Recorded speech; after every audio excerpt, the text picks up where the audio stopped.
আসসালামু আলাইকুম, আমি ডক্টর মাহফুজুর রহমান। আজকে আপনাদের মাঝে আমি আসছি আলোচনা করার জন্য হাইপারটেনশন বা উচ্চ রক্তচাপ নিয়ে। তো এই টপিকটা খুবই একটা ইম্পর্টেন্ট, কারণ হচ্ছে যে আমাদের প্রতিটা ঘরেই এই হাইপারটেনশনের রুগী অর্থাৎ উচ্চ রক্তচাপের রুগী আছে, যারা হচ্ছে প্রেশারের ওষুধ খায়। তো প্রতি ডাক্তারকেই সে যত স্পেশালিস্ট হোক না কেন বা যে কোনো এমবিবিএস ডাক্তার, অবশ্যই তাদেরকে হাইপারটেনশন সম্পর্কে ভালো একটা ধারণা তাদেরকে রাখতে হবে। প্রথমত আসি, হাইপারটেনশন আসলে কাকে বলি বা আমরা কখন বলবো যেটা আসলে হাইপারটেনশন।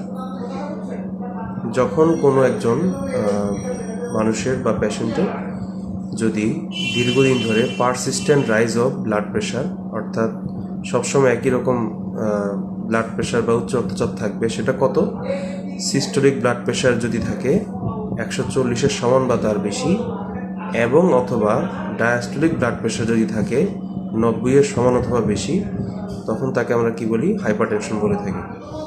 আমরা তো ব্লাড প্রেশার মাপার সময় দেখি দুইটা মেজারমেন্ট নেওয়া হয়, একটা হচ্ছে উপরেরটা, একটা হচ্ছে নিচেরটা।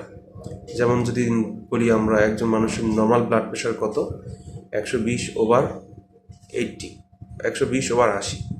এই যে 120 বললাম, এটাকে বলা হয় হচ্ছে উপরে যেটা থাকে সেটা হচ্ছে আমাদের সিস্টোলিক ব্লাড প্রেশার, আর নিচে যেটা থাকে সেটাকে বলা হয় ডায়াস্টোলিক ব্লাড প্রেশার।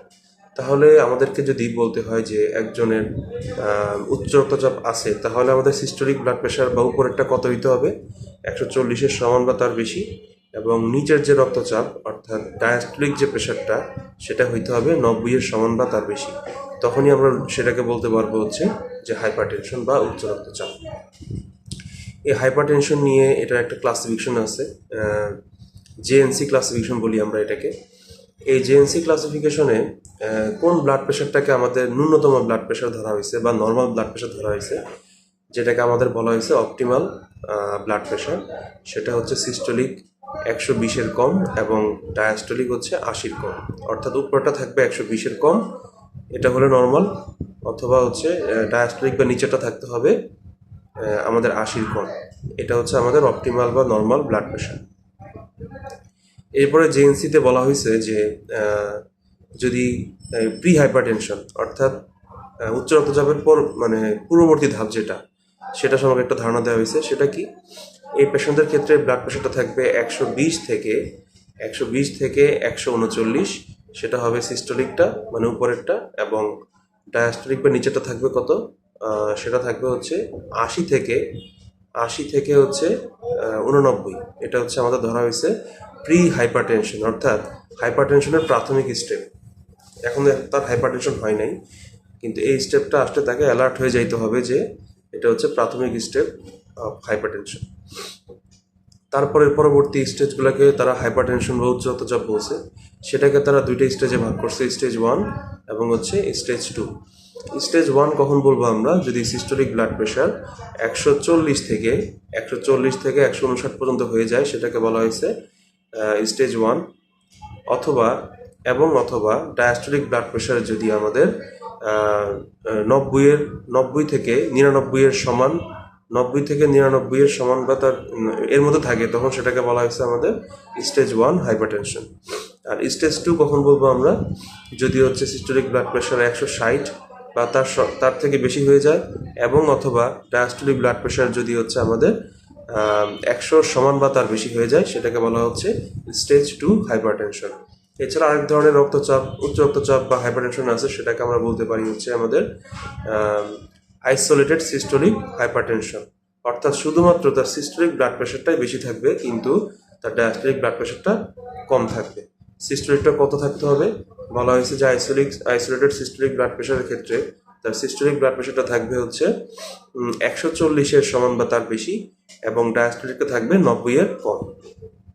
এইগুলো হচ্ছে আমাদের উচ্চ রক্তচাপের ক্লাসিফিকেশন। অর্থাৎ আমরা কোন একটা পেশেন্টকে বলবো যে তার ব্লাড প্রেশার কত হলে নর্মাল, কত হলে সে উচ্চ রক্তচাপের প্রাথমিক স্টেজে আছে, কত হলে বলবো তার হচ্ছে উচ্চ রক্তচাপ রোগটা আছে, এবং সে কত নম্বর স্টেজে আছে, এটা আমরা এই ক্লাসিফিকেশন থেকে আইডিয়া নিতে পারি। এটা আমি ছবি করে এখানে দেখাই দেবো। আচ্ছা, এরপরে আসি যে আমাদের এই যে উচ্চ রক্তচাপ, এটার কারণটা আসলে কি। এটা দেখা গেছে যে আমাদের এই যে যত মানুষ আছে তার মধ্যে যদি আমি 100% করি যাদের প্রেশার আছে, দেখা গেছে 95% ক্ষেত্রে পেশেন্টদের এই উচ্চ রক্তচাপের কারণ হচ্ছে কোনো জানা নেই, এটাকে বলা হয় ইডিওপ্যাথিক।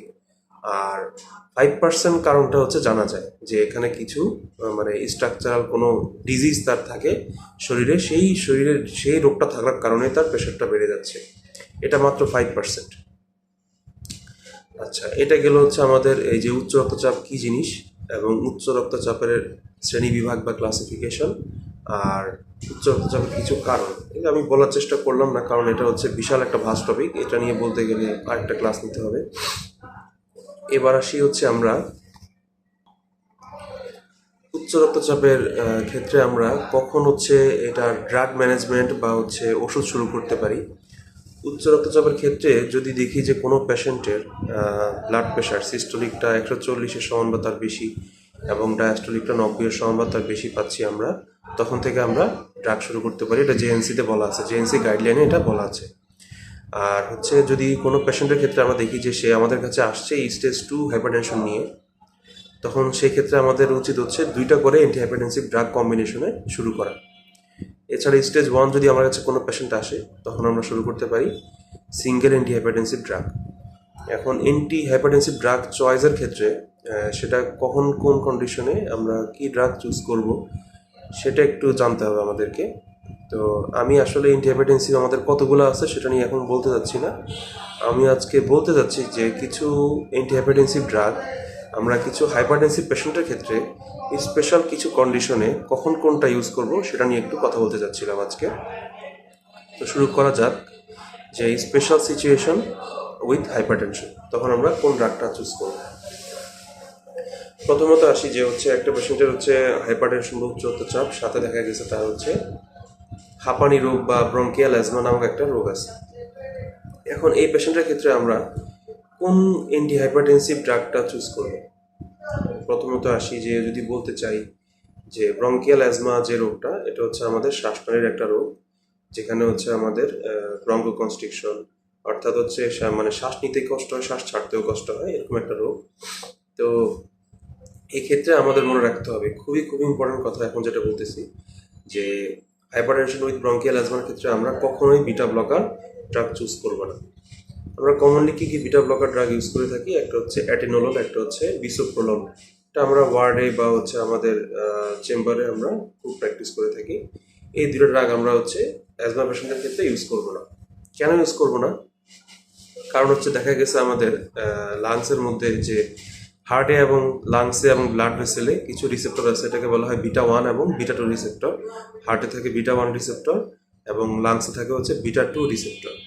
তো আমরা যদি এই বিটা ব্লকার ড্রাগটা ইউজ করি, তখন দেখা যায় লাংসের ক্ষেত্রে সেটা ব্রঙ্কো কনস্ট্রিকশনটাকে আর বাড়ায় দিই, এবং যেটা আমাদের ব্লাড প্রেশারটা কমাচ্ছিল, ব্লাড ভেসেলে ভেসোডাইলেশন বিটা ব্লকার কাজ করে ব্লাড প্রেশার কমাচ্ছিল, কিন্তু সে অন্যদিকে কি করতেছে, আমাদের ব্রঙ্কো কনস্ট্রিকশন করে দিচ্ছে।